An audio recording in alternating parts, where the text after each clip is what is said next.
We'll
be chatting.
Good evening, everyone. Welcome to this Envisioning South Africa's Next Chapter webinar series. This is part 3 of 4 parts, and the last part will be just after the elections.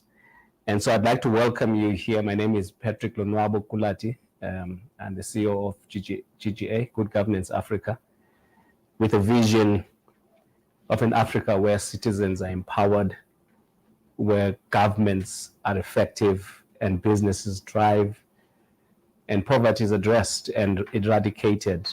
And I'm so happy that you joined us today. Sorry we're a bit late, a bit of gremlins, but we are here now. We are ready to start.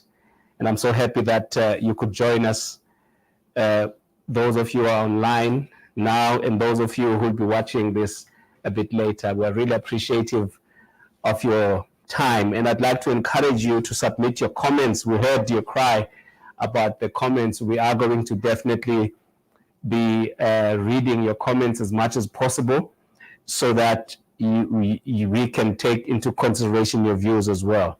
I'd also like to appreciate our partner, the Mail and Guardian, who have made it possible for us to do this webinar with you in terms of its publicizing it and partnering with us in pulling this off.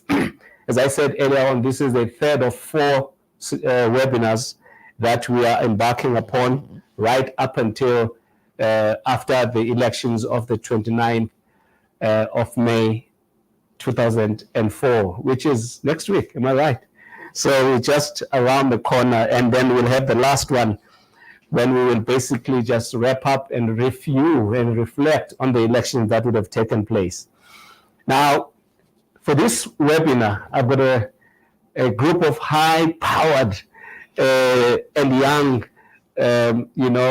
professionals here with me that are that are doing a lot of great work. 3 of them are from GGA, and as you can see, I'm surrounded by brains here.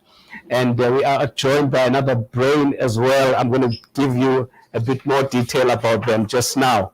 On my left right here is Busisipho Siyobi. We call her Busi. She is the head of Natural Governance Program here at GGA. And Busi has an honors and an MPhil in Public Policy and Administration from UCT. Welcome, Busi. Thank you, Patrick. How are you doing? I'm doing well, thank you. All right. Welcome. I'm so happy that you could make it today. I was running around trying to check if she was here and Mmabatho and so on. So I'm glad that they're here. And next to her is Mmabatho, yeah. Mongae. She is a data analyst here at GGA. She's also a PhD candidate at the University of Witwatersrand. She holds a BA in International Relations and Industrial Psychology. She's got a number of interests like political economy, migration, democracy, and so on. She does lecturing now and then and teaching at university. Mmabatho is very passionate about plowing back to high school learners in the area of Krugersdorp. And I'm so happy that you could join us. How are you doing today? Good. I'm good. Are you okay? Yeah. Great. Good. Yeah. Call it baritone voice. TV voice. Thank you. And then I'll finish up with you, Pranish. Let me start with the ladies first. All right. On my left, on the third from my left is Asafika Mpaka. She is the communications coordinator for Southern Africa at the Afrobarometer, great organization that we're doing a lot of work with. Asafika specializes in policy influencing, particularly sharing research findings through non-academic communications, such as press releases and so on. We need that because a lot of the information that we receive is sometimes so dense and academic. Now and then we need to be that information to be shared in different ways, like in evidence briefs, infographics, data visuals, television, and other platforms that she uses. Asafika holds a bachelor's degree from the University of Cape Town, as well as master's degrees, not one, master's degrees from Peking and the Peking University, as well as the London School of Economics, and a number of certificates from University of Oxford and Bridgewater State University, respectively. Such a mouthful here. Welcome, Asafika. Thank you so much, Patrick. Happy to be here. Yeah, I'm so happy that you could hear. Thank you. You could come and be here today. Next to him, and the last but not least, is Pranish Desai. Pranish is our senior data analyst within good governance, we have a program we call Governance Insights and Analytics, and he's leading in that program here at GGA. His research interests include African governance, quantitative social analysis, and political geography. Big words. He has an honors degree in international relations, as well as a master's degree in e-science from Wits University. Good to have you, Pranish. How are you? Thanks, Patrick. It's great to be with you, fellow panelists, and all the listeners and viewers. That's wonderful. I'm feeling youthful today, surrounded by young people who are leaders in their own right, highly qualified, highly impactful, and really making a huge difference in the country and in the continent. I mean that definitely. Welcome to you all. And I'd like us to get started now so that people can really get to know a bit more about yourselves. Tell us about yourselves, whatever you want to share with the people, but also about the work that you're doing. And I'm also interested to find out at some point, where were you and what were you doing on the 27th of April, 1994? Oh, goodness. Let's start with you, Busi. Thank you, Patrick. Yeah. I am Busisipho Siyobi. I run our natural resource governance program here at GGA. As Patrick had mentioned, my academic background is in public policy and administration, and my research focused on the corporate social responsibility within the mining industry of South Africa. And essentially, the thesis was aimed to assessing how CSR initiatives are able to benefit mining affected communities. Okay. As we had seen through the research, it was not the case. Post my master's, I then interned at the South African Institute of International Affairs under the Konrad Adenauer Stifting Foundation. And prior to joining GGA, I was with a risk management consultancy. Mm-hmm. Now, looking at the work that I do within the Natural Resource Governance Program, we essentially aim to improve transparency and accountability within the extractives industry. Okay. And we do this through the environmental, social governance lens, also known as ESG. Mm-hmm. And how those issues that have been historically overlooked within the mining industry are now being taken more seriously and increasingly becoming more important in not just benefiting local communities, but also ensuring that the environment as well is kept and protected in the process. As we know, GGA aims to improve governance performance within the continent, and why this ties in with our program is because in order to improve our governance performance, you also require to have transparency and accountability mechanisms that will enable that governance performance to be improved. Okay. And just very quickly, some of the work that we are working on at the moment, a research project that was quite important, looking at some of the offshore oil and gas exploration projects and unpacking why local communities were unhappy in the way that the offshore exploration project had started. We essentially tried to understand and unpack some of the consultation issues that were brought in to the project, and actually made our way to the Eastern Cape to interview the people that were affected and also be able to raise awareness around the project in itself. Wow. Thank you. It's quite a lot of important work there. I mean, if you think about natural resources, they are the basis of the economy of the country. And what better way can you distribute that? Because up to this point, many people have not benefited from that bountiful. But thank you so much for that background. Let's come to you, Mmabatho. Yeah, hi Patrick, and hi to all the viewers. I'd like to mention Mmabatho Mongae. I consider myself to be a thinker, a researcher. right now, as you mentioned, I work as a data analyst, part of the governance and insights analytics team, which is data-driven research, pretty much just using data to try and understand, make sense of what's happening in Africa from a democratic governance perspective, with the most recent major flagship project being the GPI, and that being the Governance Performance Index. Prior to joining GGA, I worked as a lecturer at Wits University for 6 years. Hence I say a thinker.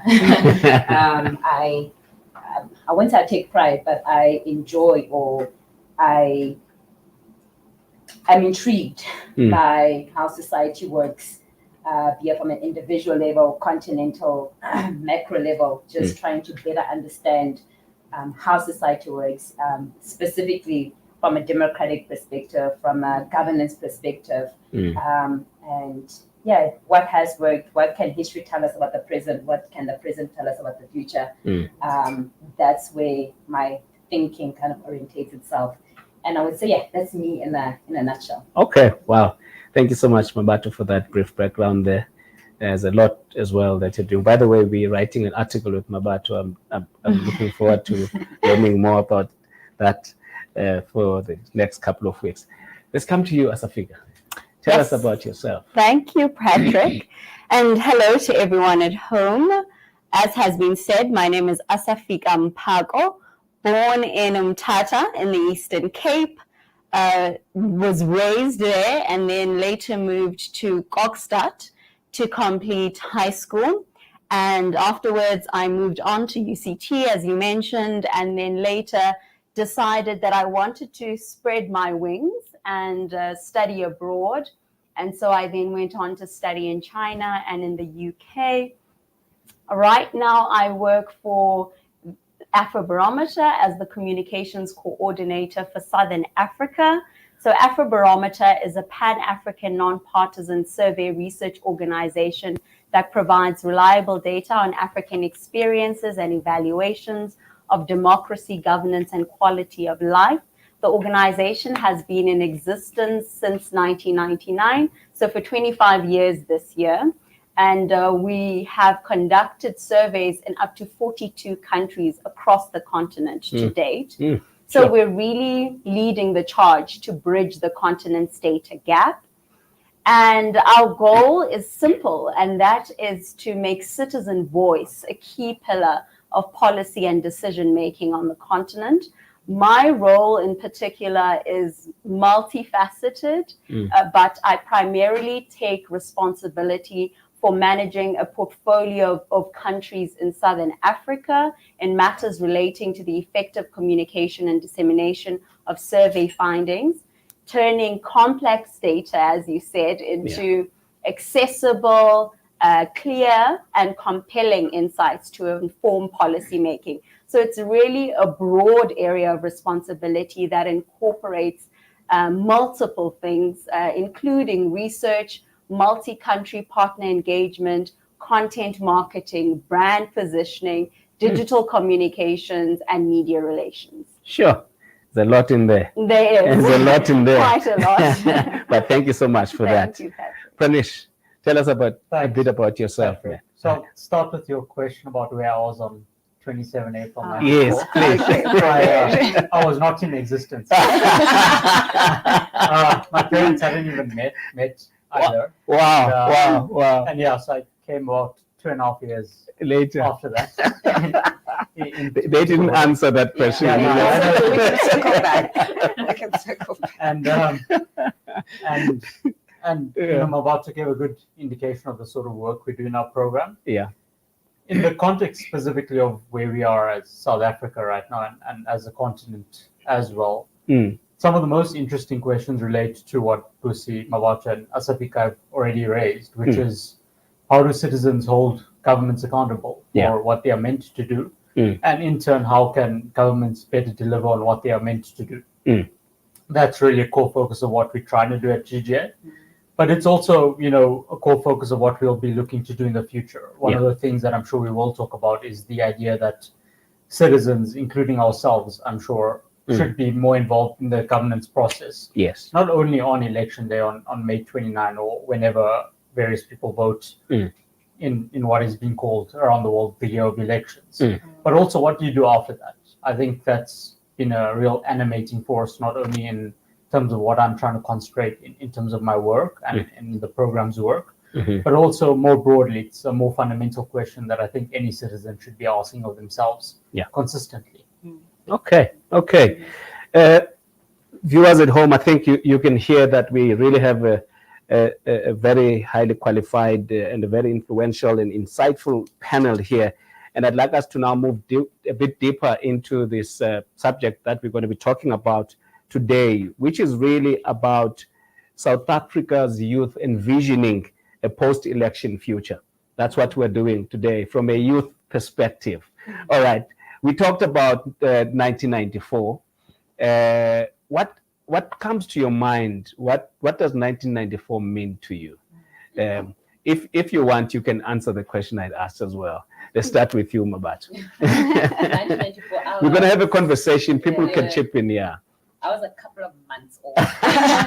So that's where I was. Okay. 1994. All right. What do I envision when I think of 1994? The beginning and the end.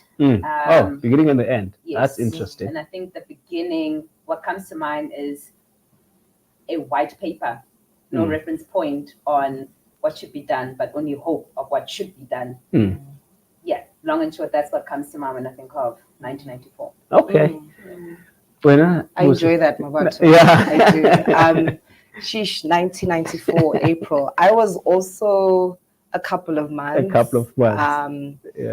Yeah, just under a year, just over a year, actually. Okay. And what I envision for South Africa, or in the time of our independence and gaining our democracy, I think for me, it was important to, and it's still important to keep in mind the sacrifices that were made by those that came before us. People died for us to even be sitting like this, to be sharing these views on 30 years of democracy.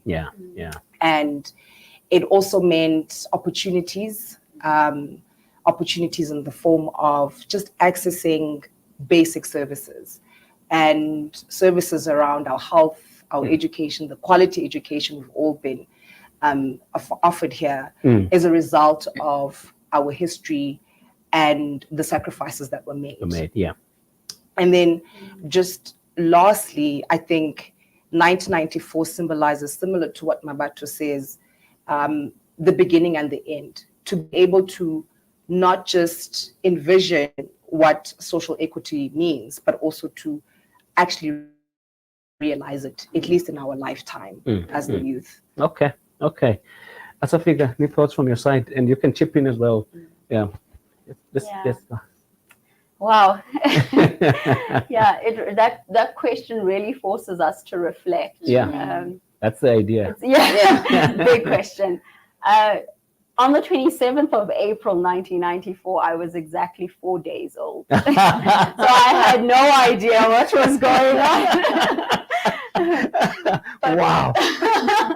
But when I listen to the stories that my mother tells and that my grandparents tell, my grandparents are exactly 81 now, and they talk about just the huge sense of hope, as you said.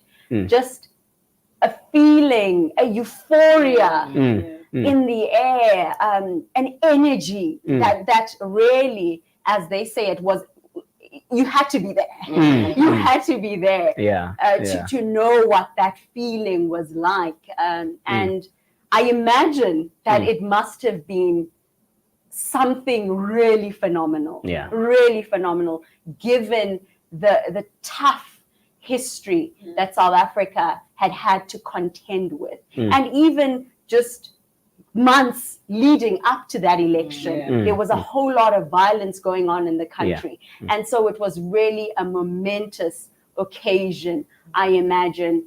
And so for me, 1994 symbolizes the freedom for us as young people to dream. I'm a big dreamer. I'm a big dreamer. I'm unapologetically ambitious. Yeah. And I really see it as an opportunity that opened up for young people in this country, for Black people who had no access to opportunity, to really lift the lid off of or lift the ceiling what they had, off of their own limitations, right? The limitations feeling like that had you been could do, imposed. you could do anything that you wanted to do. That you can do anything, you can be anything that you want to be. And so that's what that moment symbolizes for me. Okay. Have you had any thoughts or discussions maybe with people that were there, even though you were not there yet? Pranish? Yeah, I have. You know, and thought about but I think the two of us have also spoken about it a bit. But crucially, I think what it represents is that change can actually happen. And it's not only, you know, because some famous people who are, you know, in the history books who are involved, but it's also because millions of South Africans and millions of people around the world who are involved in that process. And so, you know, that's the really important lesson, I think, from a personal level. Yes. That, you know, as many problems as there are in the world, or in a country like South Africa, or even in a city like Johannesburg, there are actually ways to get involved and to make some sort of difference that can improve people's lives. And then, I like the phrase that you use, things can change. Yes. I think we're going to have to cycle back to that as we have the conversation, but carry on. And then, you know, in a moment when you are heading to an election, or even what happens after the election, it also highlights that you do have agency. Yes. And what you choose to do with that. So, you know, these are really important lessons that I think emerge from that moment. And hopefully South Africans, especially of our generation, keep applying those lessons into the future, because that's the sort of thing that can actually make a difference to, you know, resolve the poverty or the inequality or the crime or whatever it is. All right. We're going to come back to these issues, but I think you've raised quite an important, because it's always good to hear what people think about what happened when they were not here, but which had a huge impact on their lives, or which not when they were not here, but they were not able to process what was happening properly. I was there. I worked at the IEC station. You know, as a four-year graduate school student. So it was exciting. I'll tell you some other day. Now, I just want us to move to the topic of the day. Asafika, last week, GGA and the Finnish embassy had an event, and I heard you making a presentation there about the findings of the survey that you had done as Afrobarometer, on a number of issues pertaining to young people, democracy, corruption, and elections, and so on. Please just briefly set the scene for us about some of the key findings that are relevant for this conversation, and then I'll ask the other colleagues to chip in from that. Thanks, Patrick. So as I mentioned earlier, we work across the African continent. And South Africa is under my jurisdiction as the comms coordinator for Southern Africa. And in late 2022, between November and December, we conducted a survey, our latest round 9 survey in South Africa. And I should just start off by giving you a lay of the land, so to speak. So what are the priority areas for young people in South Africa? What we found in our survey is that for young people in South Africa, unemployment tops the list of concerns, right? So over half of young South Africans, that's 54%, cite unemployment as one of their top 3 priorities for government's urgent attention. We also found that on average, young people are more educated than their elders. So they are more likely to have a secondary or post-secondary education. But despite those qualifications, they are also more likely to be unemployed and looking for a job. So hence the concern around the high unemployment figures, particularly for young people. Second on the list of priorities for young people is crime and security, which I'm sure is not very surprising to us who live in this country, right?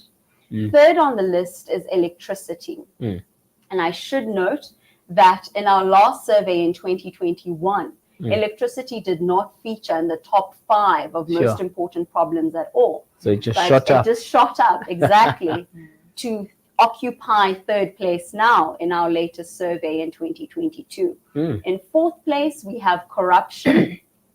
And in 5th place, we have water supply, which, much like electricity, didn't feature in the top 5 in our last survey in 2021. Right? So that's what we find, is that young people are concerned particularly about these top 5 areas, and they indicate that government is not performing very well in this area. So only about 1 in 10 young South Africans say that government is doing a good job of creating jobs, of reducing crime, of providing electricity, and reducing corruption. Only on water supply do young people tend to give a more favorable rating of their government's performance. But generally, young people are crying out for solutions to these problems, and they are indicating that government is just not doing enough to solve for these problems. And as a result, we find that in the area of satisfaction with democracy, young South Africans, much like their elders, are not very satisfied with the functioning of democracy. And so that's where we sit. And also, young South Africans, much like their elders again, say that corruption increased in the year preceding the survey. So I must note that this is a perception, right? Perception of whether corruption has increased or not. But these issues have been highlighted very strongly in our survey. Okay. That's a good sort of lay of the land about some of the issues that young people are grappling with. But one of the things, I'm going to come to you, colleagues, anyone can chip in, but one of the things that you mentioned last week, if I heard correctly, was the fact that because of this deficiency in the governance system, people are prepared to live under, I can say, an autocracy or something like that. In other words, if there could be an unelected government coming in, as long as they're going to be dealing with the safety issues, all the service delivery issues, people are fine with that. So we do ask that question in our survey. We ask our respondents whether they would be willing to forego this democracy and elections if they were to get an authoritarian leader, but one that could deliver jobs, housing, and a safe environment. And we have found, we've been tracking this for over a decade, and we found that over the years, more and more South Africans, including young people, are saying that they would be willing to live under such a regime if that leader could deliver a safe environment, so reduce crime, deliver jobs, and housing. Wow. I'm going to come to you now, but I'm just reminded of the comment from Jim Powell, which came in online. And by the way, those of you who are watching this either at home or wherever you are, please feel free to write your comments. We're going to read them. Jim Powell says, we, the voters, decide who gets employed as a politician by voting. We, in paying tax, even if it's VAT, pay the salaries of the politicians. That describes voters as the employers. But then he says, our system is effectively a 5-year dictatorship. The legitimate shareholders of South Africa, our province and our local government, and so on. And he says, introduce direct democracy to control politicians. All right. So let's just respond to what Asafika had just said. Anyone who wants to go? Yeah, I'm happy to go. You're happy to go? Yeah. Thank you so much, Asafika, for sharing such insights. And I think we all, to some level, are aware of these issues. And of course, youth unemployment sitting right on top. I think we have or sit in a very fortunate position to be here employed with the education that we have and the basic services that we have. But I am certain at least one of us, all of us here actually know of someone who sits in that position where they are unemployed, who has the education, who is a graduate, but unfortunately does not have the same opportunities and access that we've been able to been afforded and be fortunate to have. And on that point, I think, and also just touching back on Jim's point around a 5-year dictatorship, I think it's important to center why we are here and why we still need to continue fighting for this democracy.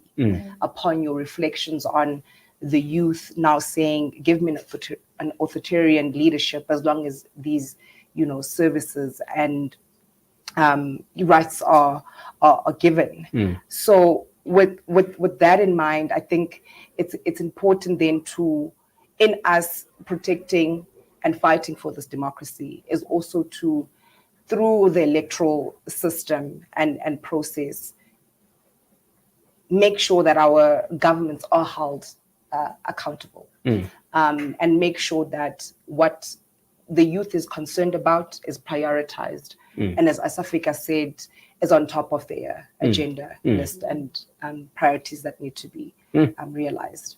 Wow. Pranish, any thoughts from your side? Thanks, Patrick, Asafika, and Busi. So, what clearly the data that Asafika has elaborated on highlights for the government, for policymakers, for NGOs, is that there's a clear red light that's flashing about the state of South African democracy.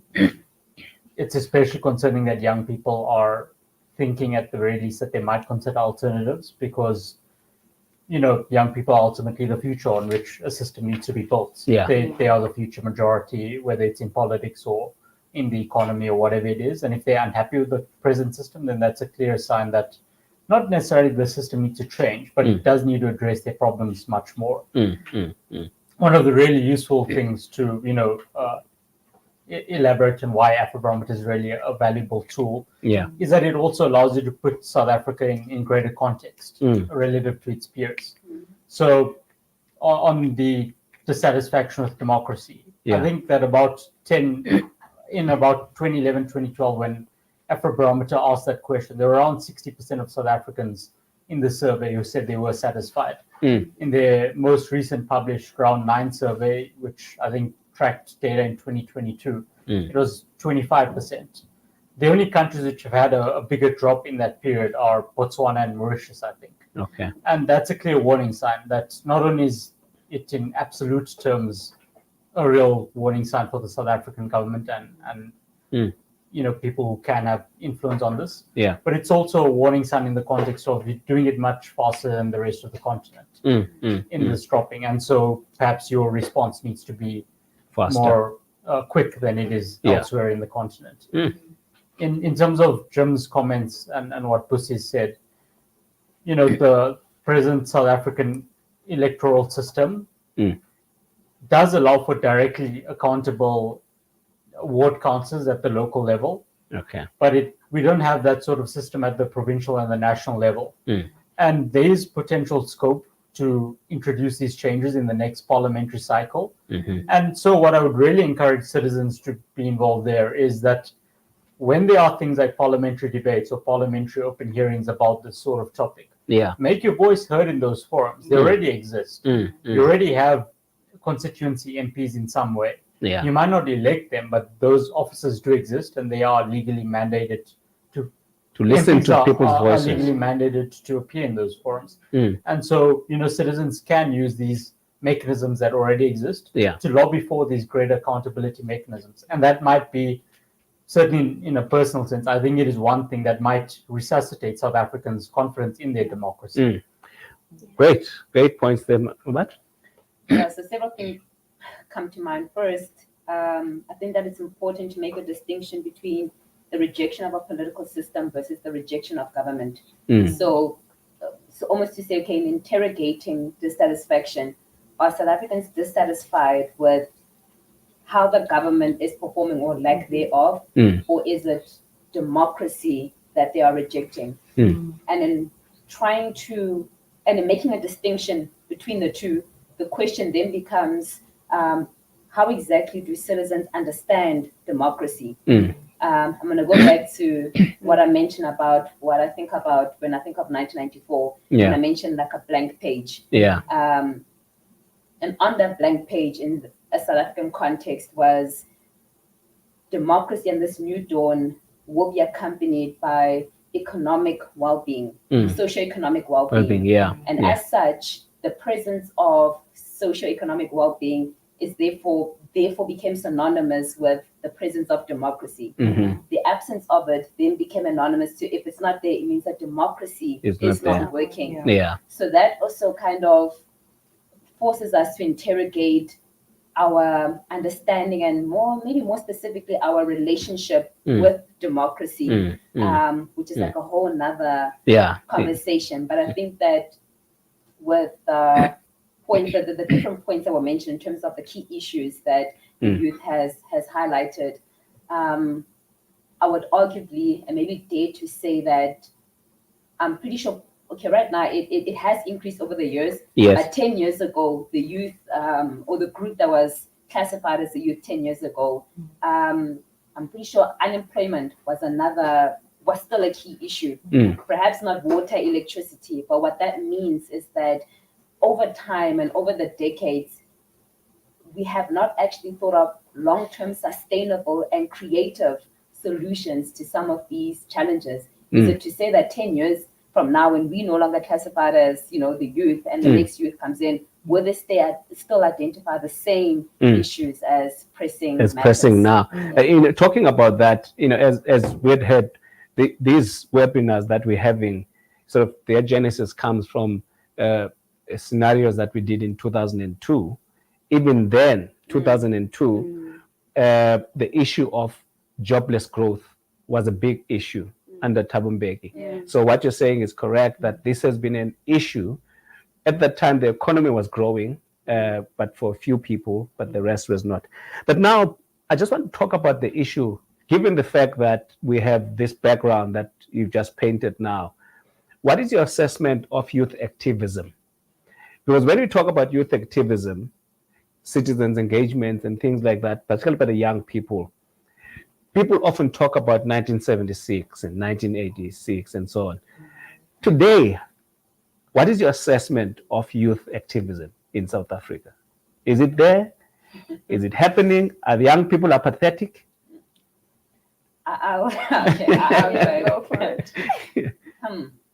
So my analysis of it would be that, and like you mentioned, 1976 is commonly used as the reference point as what youth activism is and what it looks like.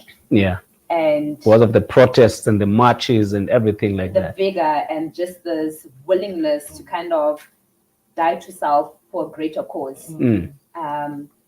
But what I have found is that with each group that is considered to be youth, there's always negative connotations with each generation of young people. We're having a conversation about, I think this week or last week, to say that our generation was referred to as the lazy generation. Not so long ago in February, we had the election workshop here at GGA. And one of the young ladies, individuals who participated said, why is this 2024 election considered the youth election, and all of this responsibility of go out and vote? Young prior people. to this moment, all I've heard is that I'm part of a lazy generation. And now I've been tasked with this big mandate, not to answer the question as to, is the youth apathetic? No. Okay. And we've seen this with certain movements, whether it be Fees Must Fall, Roads Must Fall, the calls for decolonization of education and universities. How it looks like differs. And that's the part where, just because it's not always maybe in your face, we now have different tools, be it social media, be it through, now that we, compared to our parents and previous generations, we've got quote unquote access to certain spaces. So the question now becomes, what does activism that's not on the street looks like? What does activism as an academic look like? What does activism as a lawyer look like? It takes different shapes and forms, but long and short, I would say that the youth is not apathetic. Okay. They are active, but in different tones. You talked about this as well. Yeah. Yes, I That's did. your take.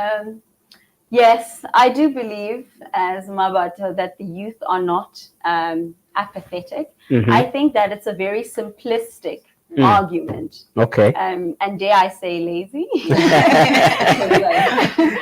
to simply say that youth are apathetic. Yeah. What our data has shown, for instance, critics like to say that youth voter turnout is very low. Yeah. Youth aren't voting as much as their elders. And in our surveys, we've observed that self-reported voting of the youth is lower than their elders. That we observe in our data. Yeah. But what's important to note is that declining voter turnout is a phenomenon that we observe across age groups in South Africa. Okay. So that is something that is happening across the board. More and more South Africans are showing up less and less to the polls, right? Yeah. So that's one thing.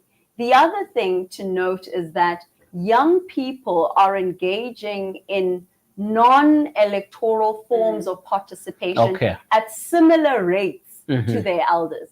So for instance, in the area of like contacting traditional leaders, we found that young people contact their traditional leaders at similar rates to their elders.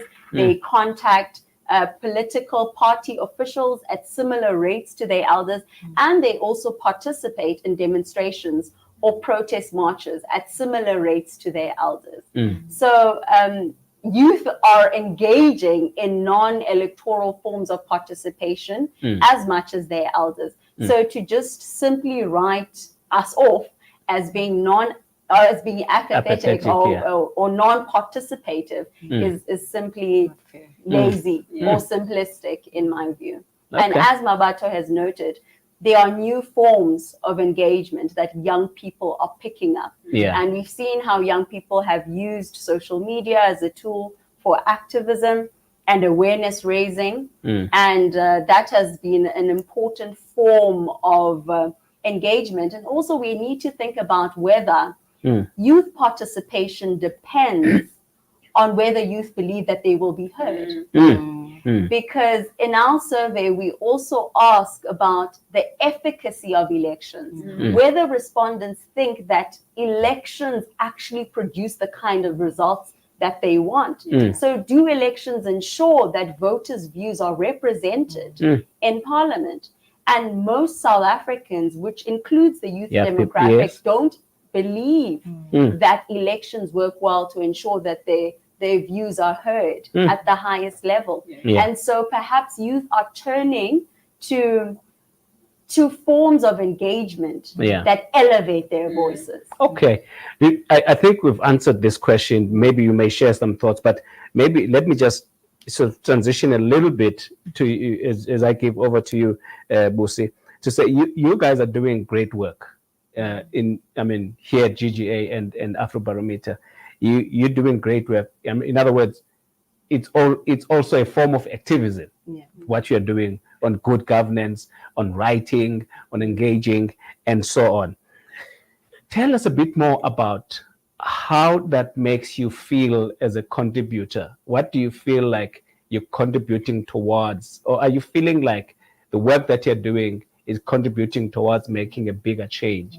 Because you see, we also need to understand that it's not going to be every young person on the streets. Others are going to be conducting research, are going to be doing public policy work, which is what you're doing. How do you feel about that space? Do you feel like that there is space for young people to make meaningful contribution? You conduct research and all of that. Are you being listened to by those in power? Thank you, Patrick. I think your big question. There's definitely space for young people to make meaningful contribution. I think here as researchers in the area of influencing policy, on advocating for good governance, on strengthening our democratic institutions, on putting forward transparency and accountability mechanisms that can actually put our leaders into account. I think when you then sort of look at it from a personal level and professional level, at that is firstly our contribution by purely being represented as Black women here, first of all, is in itself a form of activism and showing that we are part of a growing inclusive government. So that would be the first one, through representation, knowing that if I'm conducting research in the Eastern Cape within a mining affected community, there's that reliability that the person can relate to, one, in understanding why their voices need to be raised and awareness created around them, but most importantly, that we can, through the research that we do, be able to advocate for good governance on the continent and specifically South Africa. Thank you. Pranish? Thanks, Patrick. So I definitely agree with Busi that there is this overlap which exists between societal problems and what you also as a researcher choose to focus on. Yeah. So for instance, in my specific case and in the case of the program that Mmabatho and I are in, you know, one of the key areas of focus for us in recent years has been coalition governance. Yeah. And that's quite clearly an issue at both the societal level, but also personally as a resident, you get affected by, you know, if there's dysfunction at your council because political parties in South Africa aren't figuring out this thing quite, you know, as effectively as they should. I'm sure the Joburg residents here can attest to that. Yeah. And so, you know, that is one area that I've personally worked on quite a lot over the past 3 years.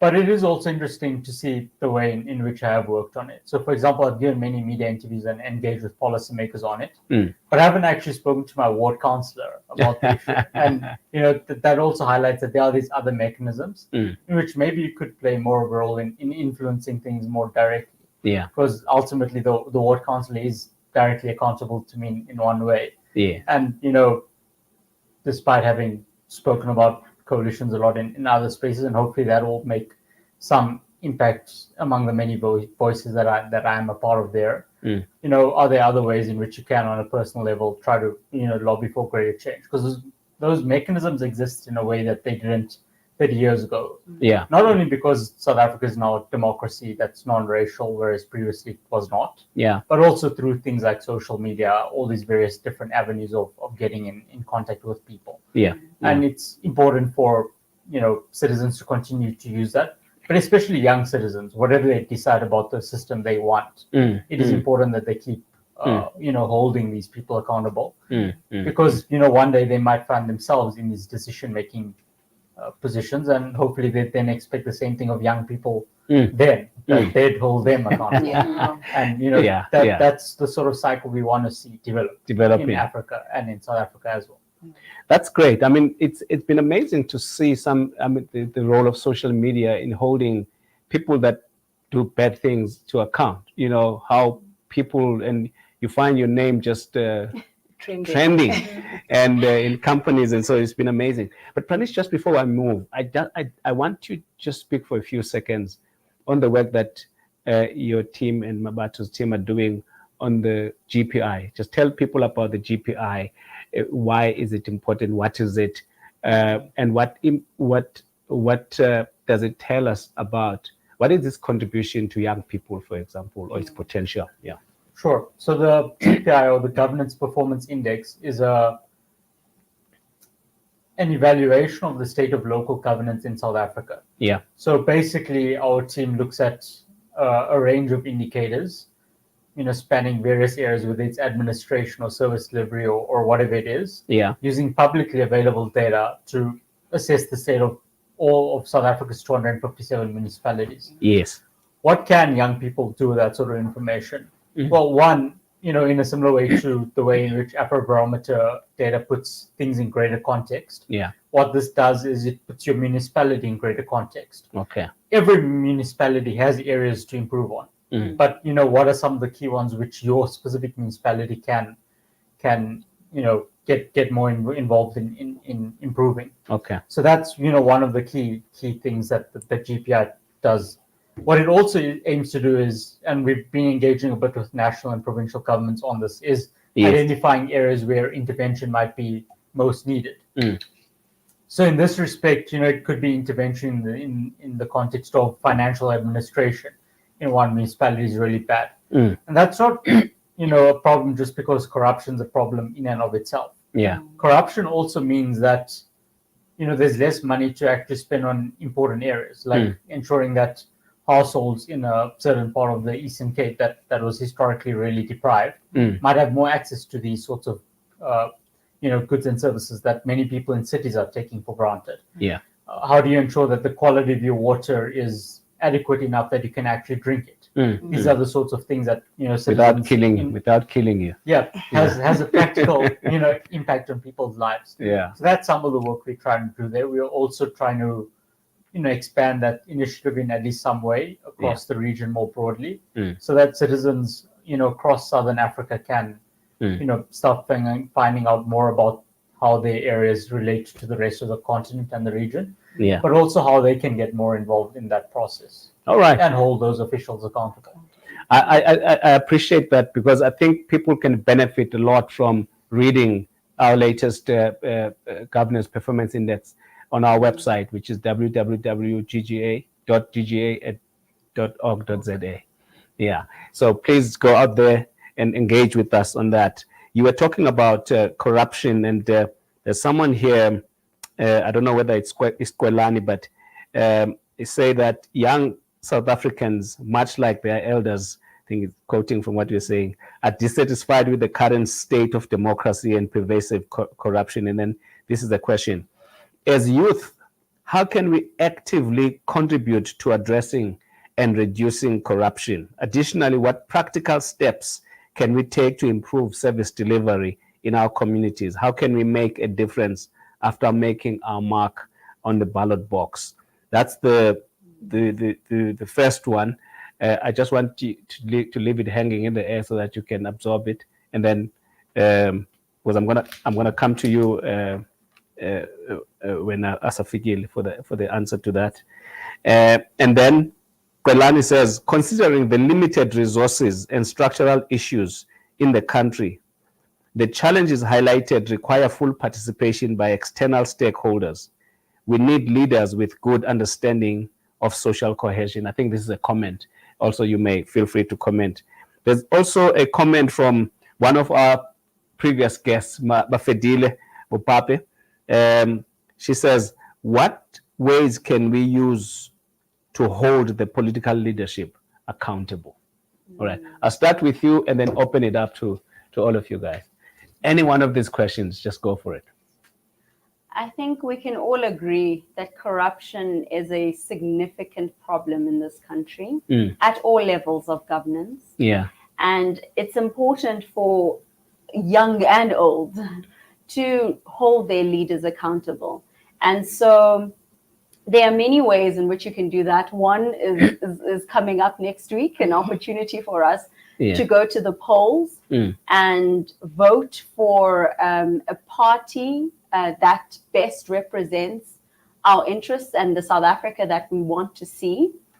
So that's one way, is voting. But also, there are multiple other ways outside of elections that we can hold leaders to account. And I think that we don't emphasize these enough. We expect to go to the polls every 5 years to make change happen, as Pranish said, but we can make change happen in between those periods as well. So, for instance, as Afrobarometer, we ask respondents about how often they engage their ward councillor, how often they engage their members of parliament, how often they engage religious leaders, how often they engage political party officials. and also how often they engage in protest marches or demonstrations, and how often they engage in community meetings. Because as we know, there are community meetings taking place at the local level to discuss issues around service delivery and how these can be addressed. And many of us don't often attend these meetings or participate very actively in them. And so we need to expand the ways in which we engage in this democratic project, and expand the way in which we engage with our leaders at all levels, because we have many leaders who are leading in our communities. It's not just the leaders who are leading at the national level.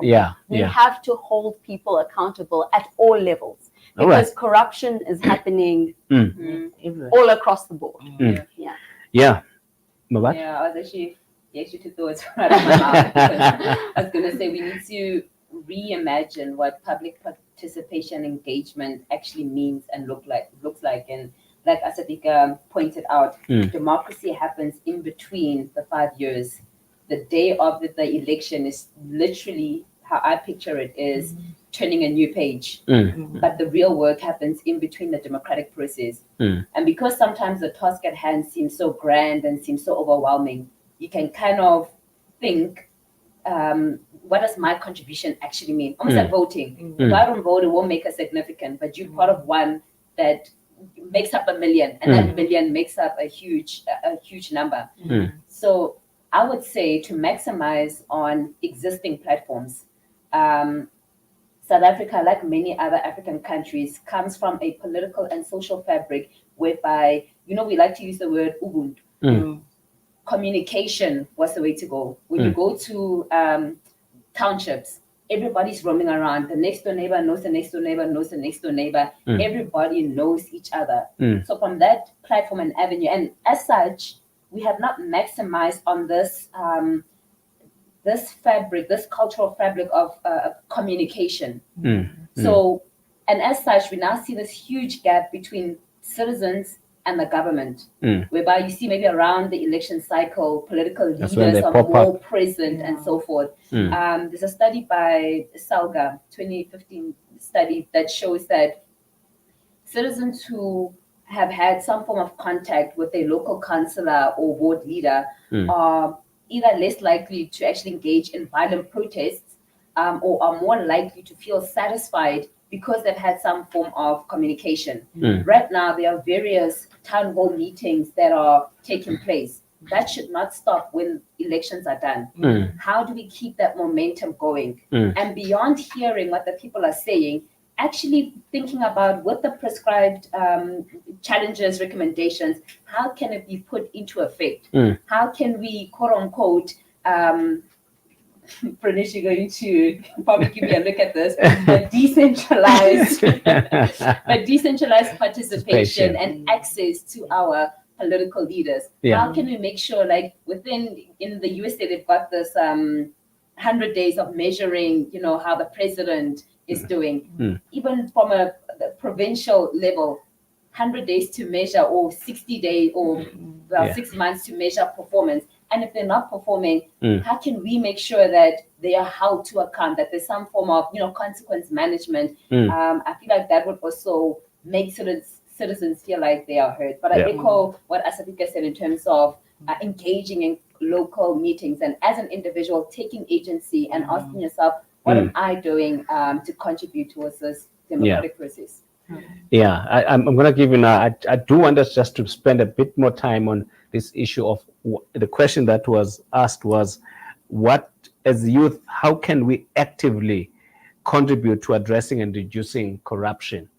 And also, if I may add to that, we're talking about participation, but participation can have costs. It could cost transport, it could cost time, it could cost. So how do people who have nothing, how are they able to pay that cost to participate in a democracy?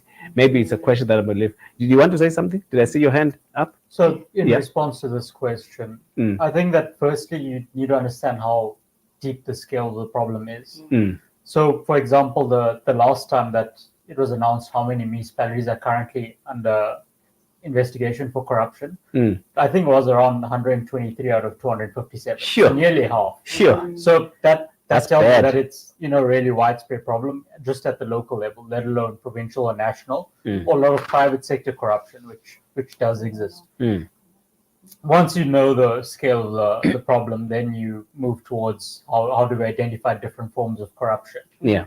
And there, some of it is blatant, like if a police officer wants a bribe to make sure that, you're not going to be punished for whatever, even if you've committed some sort of minor infringement or not. Or it could be something much bigger, involving, a rigged tender process or whatever it is. So understanding that there are these different types. And then thirdly, it is by engaging with your fellow citizens to make sure that these problems are pointed out, because there's, a collective voice is usually much stronger than one voice. Yeah. But also what it also importantly means is that even if one person can't make a specific meeting because of transportation costs or whatever, if enough of them can make these sorts of meetings, then enough of a message can be sent. The problems around transportation costs and these sorts of things can only really be dealt with if we get an economy that is growing more and more, that allows for a greater social safety net, that means that people can have more affordable transportation, A, but B, also being more able to pay for this transportation access because they have jobs or some form of they have some sort of income. Yeah. So that really highlights also the scale of the challenge, because there's no easy question to how can someone who has no food on the table tonight participate in a community meeting? Yeah. Because they can't. Even if it's put online, they probably wouldn't have the data or Wi-Fi to be able to do that. I wanted to segue towards the issue of because you a big chunk of your research and your work is in the area of mining and so on, which is a private sector or business. Now I want to segue to the role of business in this issue of youth empowerment, because we've spoken about the problems that young people are facing, and then we transitioned to talking about the issue of youth participation and the issues that we've dealt with there. Now, I want us to transition slightly to the issue of how youth can be empowered. And now, in the case, what can businesses do really to empower young people to participate meaningfully in the economy, in just the improvement of life? Any thoughts on that? Thanks, Patrick. I think the business community has a huge role to play in this regard in empowering the youth. One of the ways in which it can be done is through public-private partnerships that already exist, right? So, for instance, you look at the mining sector, and specifically within their corporate social responsibility programs, initiatives that aim to improve the performance within schools, whether it's building them in training teachers, right to building clinics and hospitals.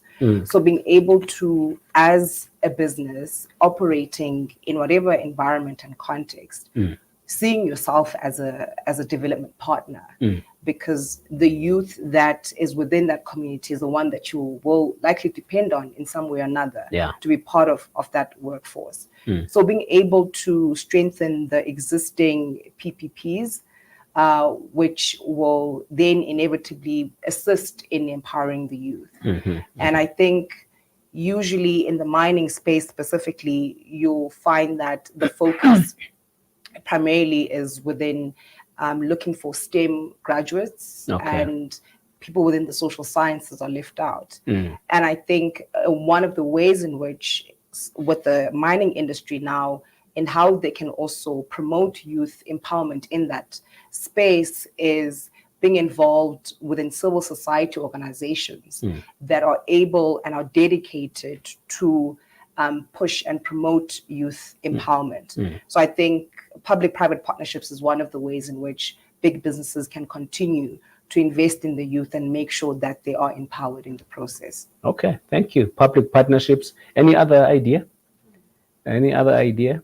So I think Bus is focused on it a lot in the context of what businesses can positively do. Yeah. I think there's the other aspect of it, which is how can they deter negative actions.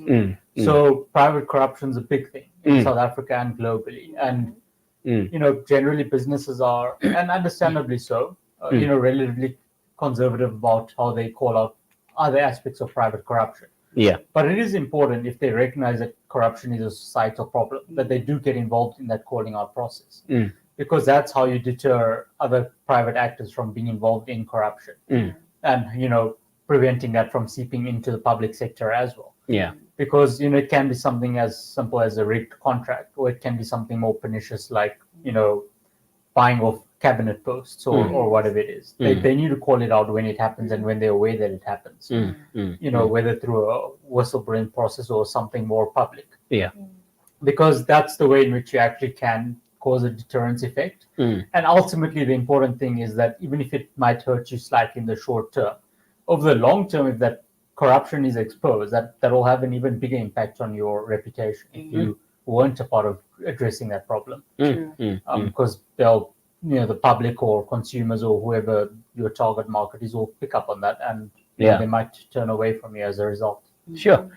I think if I could add, another challenge to big business is to review their existing CSI strategies. If I think in the area of education, there are businesses, for instance, that give scholarships to students to study in the fields that Lucy has mentioned. And yes, oftentimes there are social science students who are left out. So that kind of thinking, to think more broadly about who we want to fund and what society we're trying to build, but also to look at the criteria that is used to assess students' performance, because we know that our education system faces a number of challenges, and we know that students oftentimes, by no fault of their own, don't score as highly as they would like to in their exams. But what happens if you put the criteria too high? Say if you say you must have an A for the subject, or a distinction. then what happens? Yes, or a distinction. What happens is that you produce a particular kind of you replicate the same kind of systems that include certain people and exclude others. And so we just exist in this vicious cycle where there are people who are excluded and exist on the margins of this society, and who have not had a quality education and are unable to find employment, and so on and so forth. So their entry point will forever be blocked by the criteria that are expected for you to come in. And I think big business needs to take more of an initiative in saying, okay, if we're going to accept a cohort of 100 students, how can we actively participate in upskilling them as well, given the society that we exist in? Okay, I'm going to come to you now, Mmabatho, but let me just read here, because I want people at home or wherever they're watching to feel like they're part of this. And it's very important. I really appreciate the commentary that is coming through. Bafedile is coming back. I'm reading your book, by the way, Bafedile. It's a great book. She says, I am actually impressed by the way these youth responded to the question of youth being non-participative. I have always felt that youth of today are just not interested in what is going on. Clearly, you've explained that. And then there's a question from Tembi Nell. Thank you so much, Tembi, regarding the ESG. I think you were talking about it earlier on. ESG and beneficiation. Big words. Lots of work is done in the Eastern Cape province, from what I heard. Have you ever thought reaching out to the Northern Cape province, which holds the bulk of minerals, and extracting? The short answer is no, we haven't. And I want to contextualize why the Eastern Cape was a focus area for our program. It was around the offshore oil and gas exploration that raised governance questions on if the people, the communities were properly consulted in the process in which the exploration license was so the people permitted. was it the In Kolobeni? Kolobeni, Okay. yes, so the Wild Coast region. Yeah. And this was around 2021, where there was massive protest action from environmental groups, excuse me, human rights groups, that took traction even globally on this particular issue. Again, bringing up legacy issues that we felt compelled as GGA and also as the program to look specifically on some of the environmental questions and social questions and governance questions that were brought by these communities in saying we're not part of this process at all. We were not consulted. And on top of that, the regulatory frameworks that are essentially administering how mining projects are done and how mining rights and exploration licenses are given. So at the core of it, it was primarily pushed by this particular exploration project. That's why we had focused on the Eastern Cape region. Okay. It's not an intentional exclusion It's of not others. exclusion, no. Yeah, I think, I'd like us now to sort of move towards the end of our conversation by looking at this upcoming election, because this is for us as GGA, this is part of our election program in terms of not just raising awareness for people and encouraging people to vote, but to also tease out some of the issues. Now, I'm coming to you, I nearly said Bafedid. Mmabatho. In February this year, the Daily Maverick newspaper reported a huge turnout by young people in their final voter registration that was done by the IEC. And then in that article, Simon Mabolo, who's the IEC Chief Electoral Officer, was quoted as saying, there has been an important reversal of the historic underrepresentation of young person. In other words, there's more people, young people that have registered to vote. That sort of was a good signal from their perspective. And what do you think are the drivers of this? Having said that, but also we understand that registration is one thing, then they're still voting. What is it? What could affect this huge number of young people that are registered from actually participating? And what are the drivers of this shift? Is it a matter of a huge education drive, voter education? What do you have a thought in terms of what could be the drivers of this?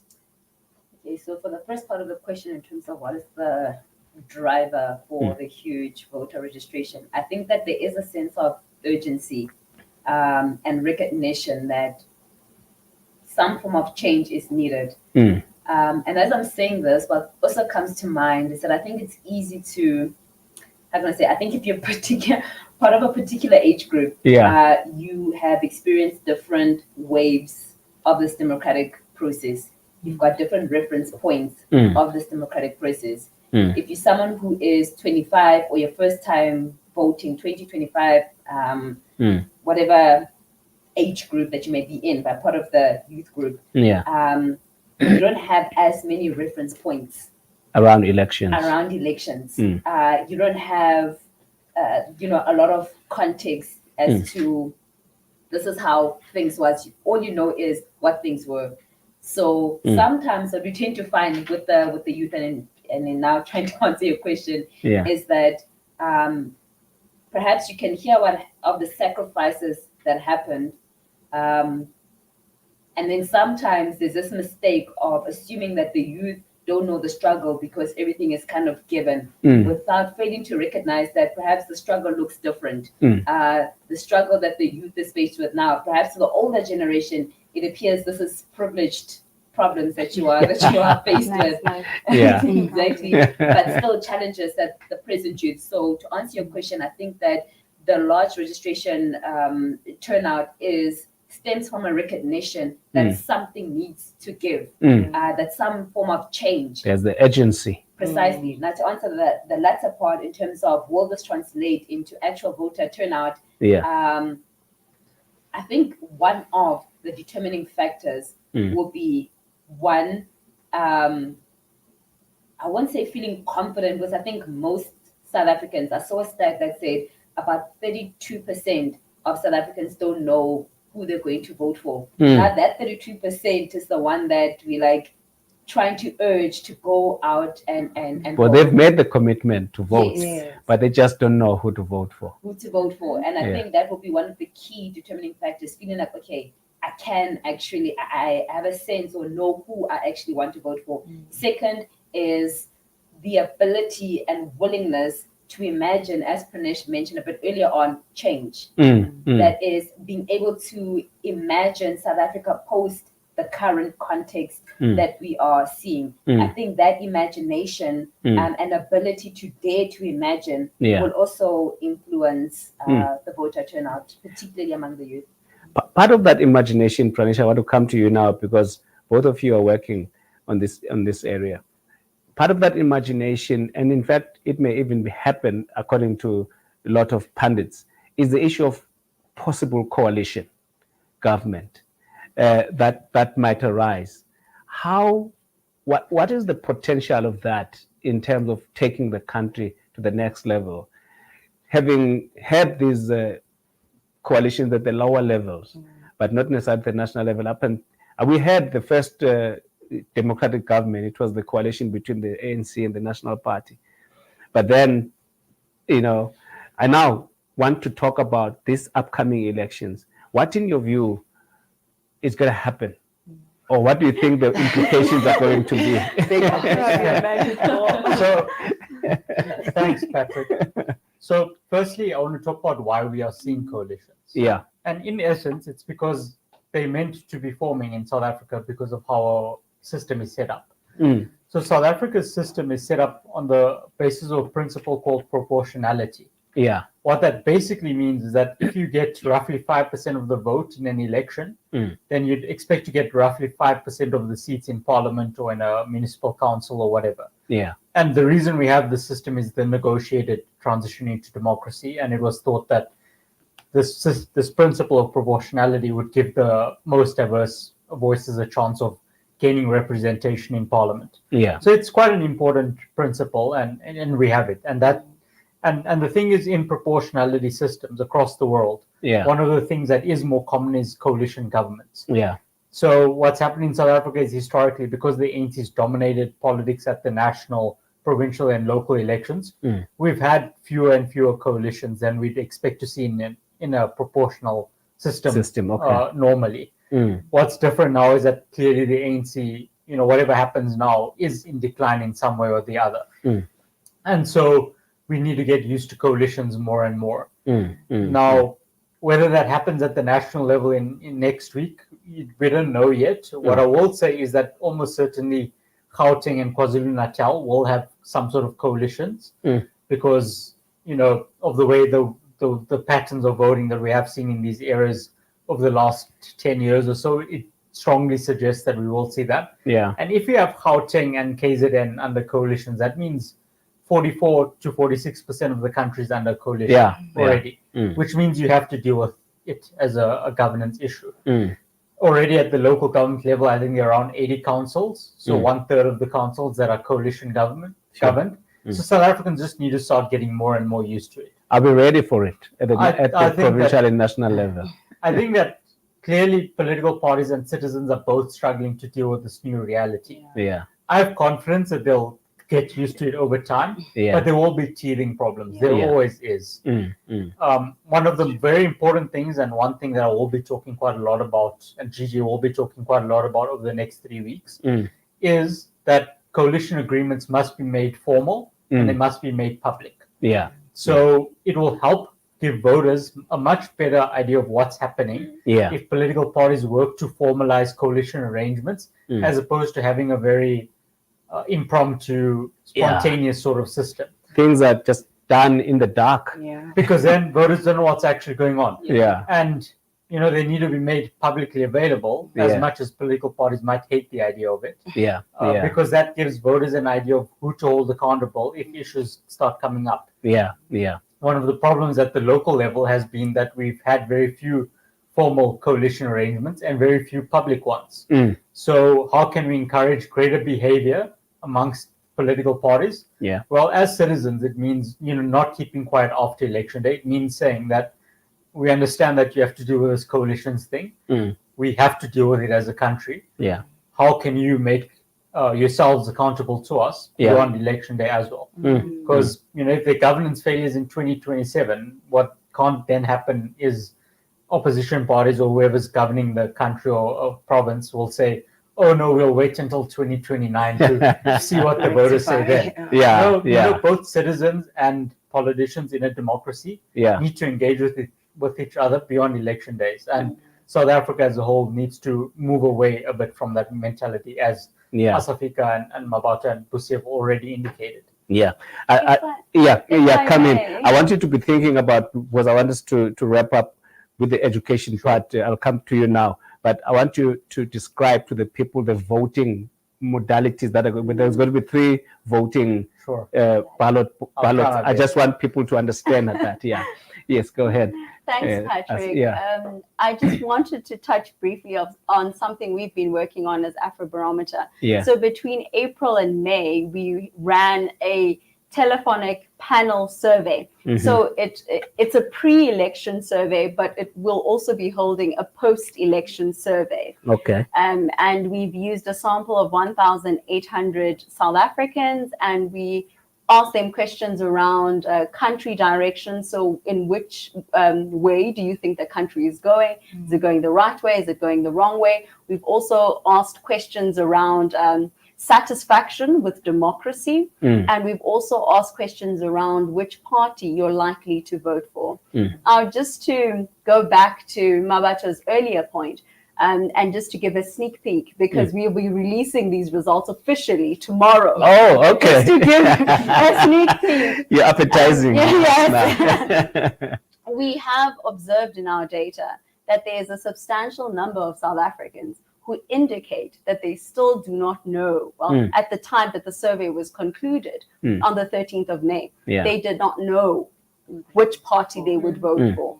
So this indicates that in the week leading up to the election still, there is some room for political parties to sway voters' votes. And so I also want to mention that one of the drivers as well for this high youth voter registration could be the entrance of new political parties into the ring, because we have seen that a number of new parties have formed in recent times, and perhaps young people are seeing themselves represented in these new parties, and perhaps they're saying, this is a party that can represent me, that indicates that they have my interests at heart. And also the entrance of independent candidates is also something that has been an interesting development in our electoral system. So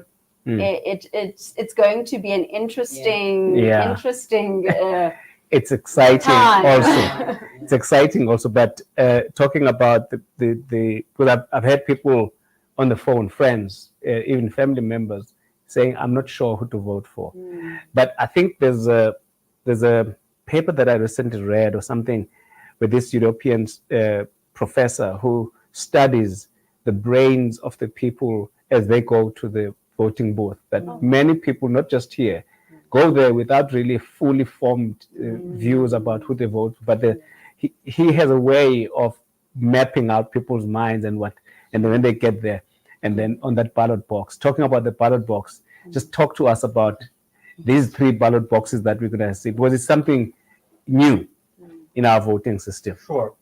So what basically happened is that now independent candidates are allowed to stand in national and provincial elections. And there's a history to that, but I won't really get into that. The practical implications of that as it concerns voting means that whereas in previous national and provincial elections, you only have 2 ballots. This time around, there'll be 3 ballots. And this is where the explanation might get lost a bit. Yeah. So one, there's the provincial ballot. Okay. And that will have political party candidates. Usually the face on it will be possibly of the premier candidate, but we'll also have new independent candidates who are eligible for representation in provincial legislatures across our 9 provinces. So it won't have the national figure. It might. It might. Okay. Yeah. Okay. And then you have the 2 ballots which apply to the National Assembly. Okay. So Parliament. And those 2 ballots are, because they're 2 ballots, we can tell that they're separate. Yeah. And deal with separate seat allocations. So the one is national lists. Okay. So national lists, you'll only see political parties there, and usually what you see is the candidate for the president of a party, and there might be some exceptions. Okay. Based off recent court rulings or whatever it is. Then there's a second ballot, and this is the confusing one. So it's basically seats that are allocated to each province based on population size, but who gain representation in the National Assembly. Yeah. And that's the national allocation of seats where independents are allowed to stand. Okay. So basically, it's a third ballot that's been introduced to figure out how we can fairly introduce independence into our electoral system. Okay. So, in a nutshell, that's what the 3 That's what it's all system about. is. Okay. All right. We are now wrapping up. Thank you so much for that. But I think this platform is also educational. As we're headed towards election, we want people to vote, but we want people to be informed about how the mechanics of it are going to be. We are a non-party political organization, and so we don't say vote for who or whatever the case may be, but we're saying just vote. As we wrap up, colleagues, I just would like us to say, what are your hopes for this country?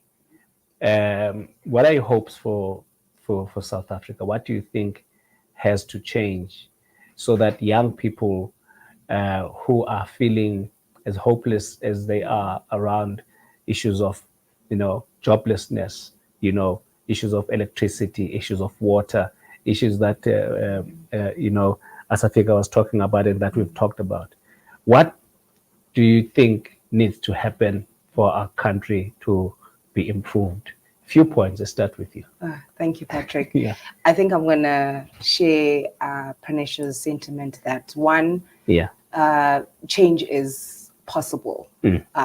And we are living within that time and those changes.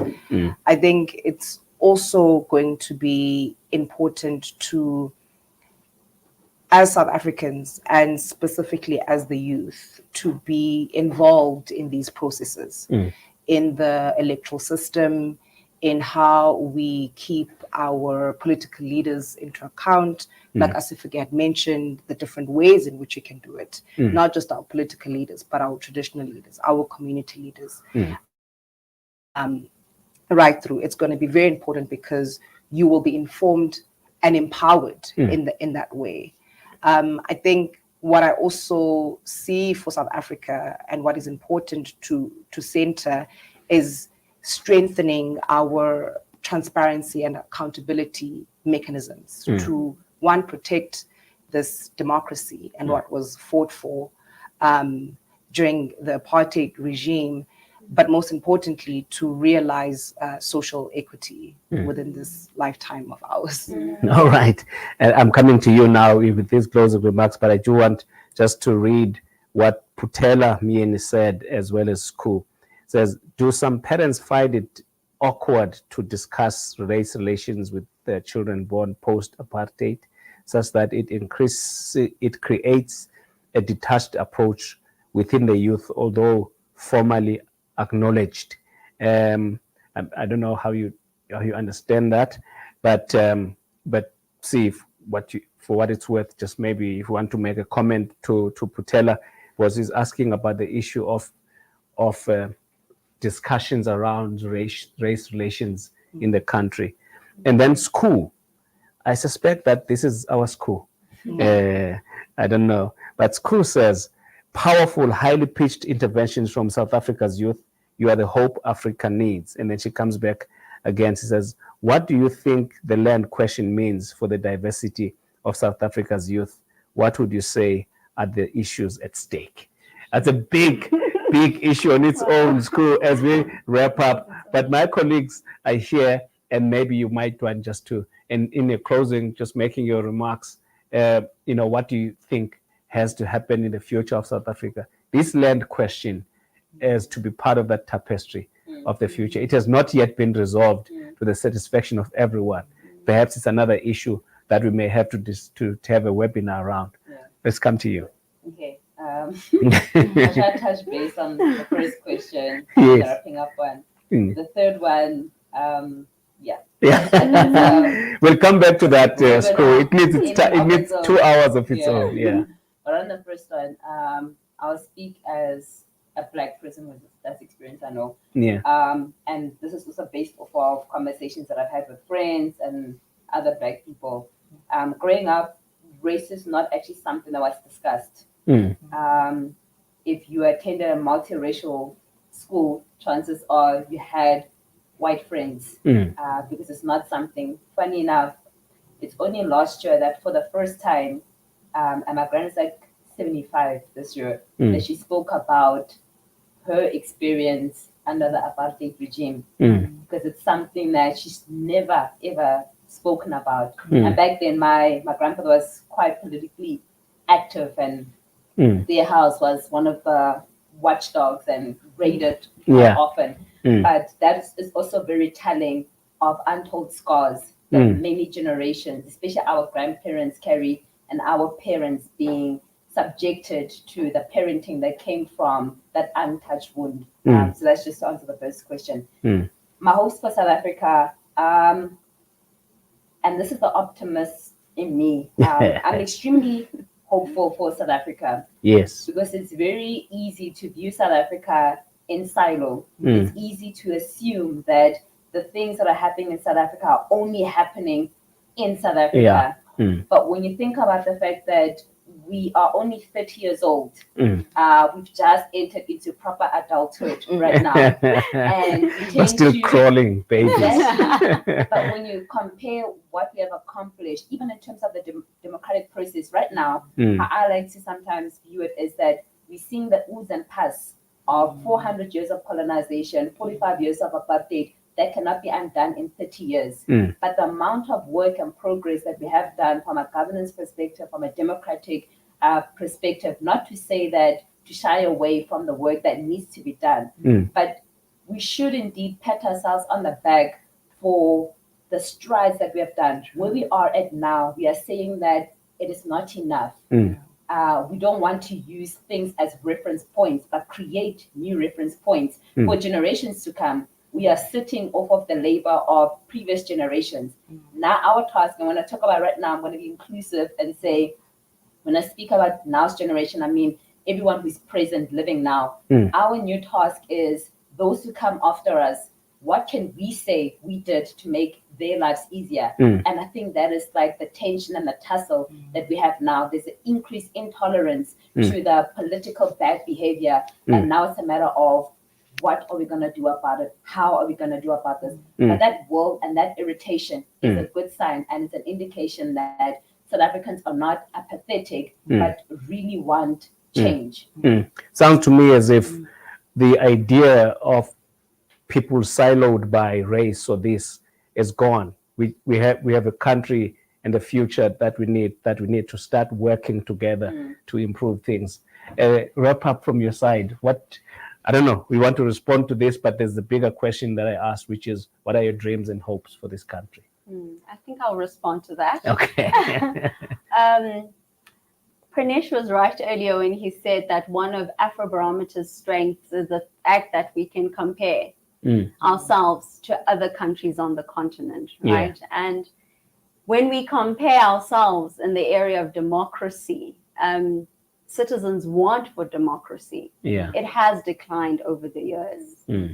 The supply side of democracy is wanting as well, because our government is not delivering what citizens want, right? And I've highlighted what the priority areas are for youth in particular. And as Pranish said, I think that what Afrobarometer's findings highlight is that there is a huge demand for change. There is a demand for government to deliver. And these findings are really sounding the alarm. And they're saying, listen, you need to take action. You need to make sure that those who exist on the periphery of the society start to feel that they have a stake in it, that they want to protect it, that they are invested in building it. And I think that that is the task, right? But I want to end by saying I'm extremely proud of being a South African. I'm extremely proud of young people in this country who get up every morning with immense odds stacked against them, but who are determined to make their lives, the lives of those of whom they love, the lives of those who don't know, but who are fellow countrymen, and they want to make their lives better.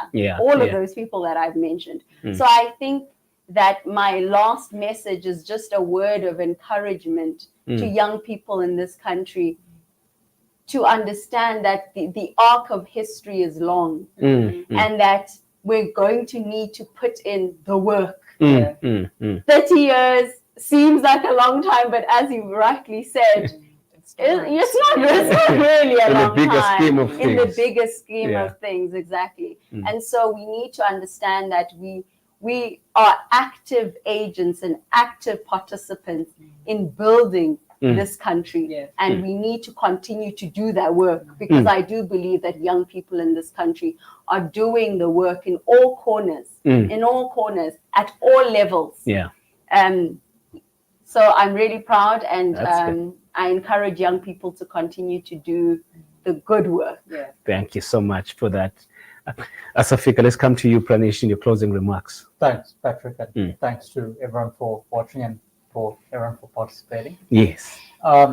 So I think one thing that I do want to touch on is that it's important for everyone, at home and more broadly, to remember that young people voting at lower rates or turning out at lower rates or registering at lower rates is a global. There are areas in South Africa that are perhaps more concerning in terms of how much that gap's been increasing, but it's a global thing. And so, really, especially in a year of elections and a time in the world's, history when there are many problems and challenges, but also potential solutions and exciting new innovations. My message is really directed to young people in South Africa and young people more broadly. Just keep learning more about the world in which you find yourselves in. Enjoy it for what it is. Make mistakes because they'll help you down the line. Have successes as well, because those are important for your confidence. And enjoy that process, because it only really does come at one point in time. And so participate in elections if you want to. Participate in community meetings if you want to. But the one thing that people can't take away from you, and fortunately the world's moved into a place where knowledge and information is more accessible, at least in some respects, than it ever has been. To learn more about the things that you read, question what you read, check if it is factual, and that will make you a more informed citizen, and hopefully it will lead to, if you can inspire more and more people in your generation, and I guess in my generation as well, to be a part of that, then that's also how change can keep happening. And that's a really important thing, not only about being a South African, but being a human more generally. It's a process, and you can be a part of it. Wow, what a great conversation we've had with young people that are informed, incisive, really powerful in their thought processes, but also a hopeful conversation. We sort of followed the journey of young people, but we're ending on a hopeful note that it is not all lost. There is a lot that we can be hopeful for the country. I traveled recently to Ghana, and the Uber driver that was driving the Uber had lived in South Africa for 8 years. And so we had this chat, but he's from Ghana. He couldn't forget the privileges that young people have, including things like grants. He says you don't ever find that anywhere in the world. You're anywhere in any country, like in Africa. And he was amazed at the privileges that we have here. But we're here, we don't necessarily see that. So the point is that sometimes if you are in something, you just need to step out. You can see a lot of opportunities. But I really want to thank you, all those that have been able to join us from home, from, I don't know, from offices or wherever you are. Thank you so much. We're going to have another webinar, the last one, the week after next, the Tuesday after next. I think the week after the elections, we're going to have that. Please join us again, and please subscribe to GGA platforms. You know, you can check our social media platforms. We want your support, we want your partnerships, whatever issues that you are dealing with, as long as it is under good governance and making this continent shine again, and to make this continent and its people grow and become better. So thank you so much. Enjoy your evening. And thanks to you as well. Thank Thank you, you. Patrick. You've been a great audience. Thank you. Thank you. All right.